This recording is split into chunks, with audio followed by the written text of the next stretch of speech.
Chris Lawrence, nagsalita na. Totoo nga ba ang comeback nila ni Katrina Halili? Sa mundo ng showbiz, bihira lang ang mga kwentong nananatiling lihim sa mahabang panahon. Ngunit kamakailan isang nakakagulat na revelasyon ang muling gumulantang sa mga tagahanga.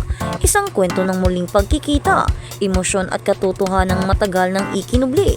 Sa wakas nagsalita na si Chris Lawrence tungkol sa tunay na estado ng kanyang relasyon kay Katrina Halili at ang kanyang mga inamin ay nagbukas ng maraming tanong na matagal nang umiikot sa isipan ng publiko.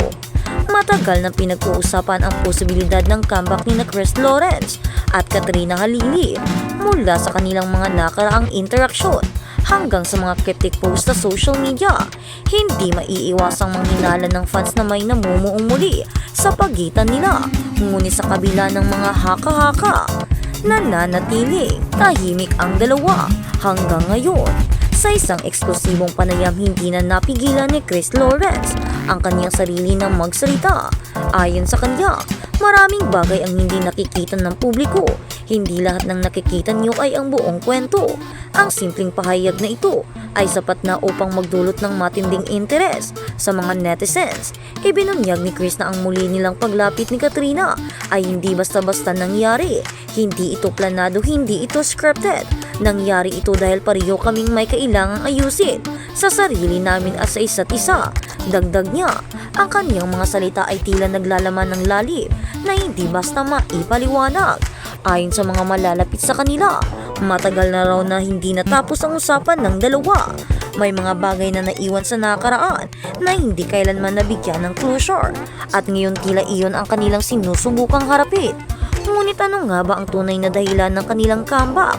Ito ba ay pag-ibig na muling nag-alap o isang pagkakataon lamang upang itama ang mga pagkakamali ng nakaraan? Ilang insiders ang nagsasabing mas malalim pa sa simpleng romansa ang nangyari sa kanila. Ayon sa isang source, hindi lang ito tungkol sa feelings. May mga personal silang pinagdaanan na nagdala sa kanila pabalik sa isa't isa. Ang pahayag na ito ay lalong nagpasindi sa misteryo. Sa social media, hindi hati ang opinyon ng publiko. May mga natuwa at umaasang magkakabalikan ang dalawa, hanggang ang iba naman ay nagdududa sa tunay na intensyon sa likod ng kanilang muling paglapit. May ilan pang nagsasabing baka ito ay sa publicity move. Ngunit mariing itinanggi ito ni Chris.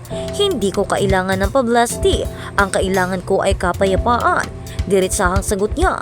Isang pahayag na tila puno ng emosyon at katapatan. Samantala nananatiling tahimik si Katrina Halili. Ngunit ayon sa mga nakakita sa kanya kamakailan, masaya raw ito at tila mas magaan ang kanyang aura. Isa itong indikasyon na maaaring may magandang epekto ang kanilang muling pagkikita. May mga kumakalat ng video kung saan makikitang magkasama ang dalawa sa isang pribadong event. Sa naturang video, kapansin-pansin ang kanilang closeness, mga ngiti-tinginan at gestures na tila nagsasabing may espesyal pa ring koneksyon sa pagitan nila. Ngunit sa kabila ng lahat ng ito, nananatiling palaisipan ang tunay na estado ng kanilang relasyon. Sila na ba ulit o ito ay pansamantalang pagkakaayos lamang? Ayon kay Chris, hindi ko masasagot kung ano ang mangyayari sa hinaharap. Ang mahalaga sa ngayon ay totoo kami sa nararamdaman namin. Isang sagot na hindi man direktang nagbibigay linaw ay nagpapakita ng kanyang sincerity. Ang kwento ni na Chris Lawrence at Katrina Halili ay isang paalala na hindi lahat ng bagay ay agad na uunawaan.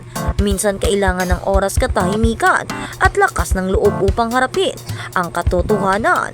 Habang patuloy na umiinit ang usapin, isang bagay ang sigurado, hindi pa tapos ang kwento nila. Marami pang kabanata ang maaaring mabuksan at bawat isa ay mas kapanapanabik kaysa sa nauna. Sa huli ang tanong na nanatili, ito na nga ba ang simula ng bagyong yugto? Bagong yugto para kina Chris Lawrence at Katrina Halili o isa lamang itong sandaling pagbabalik tanaw sa nakaraan? Ang sagot ay maaaring nasa mga susunod na araw o baka nasa video na pinag-uusapan ng lahat.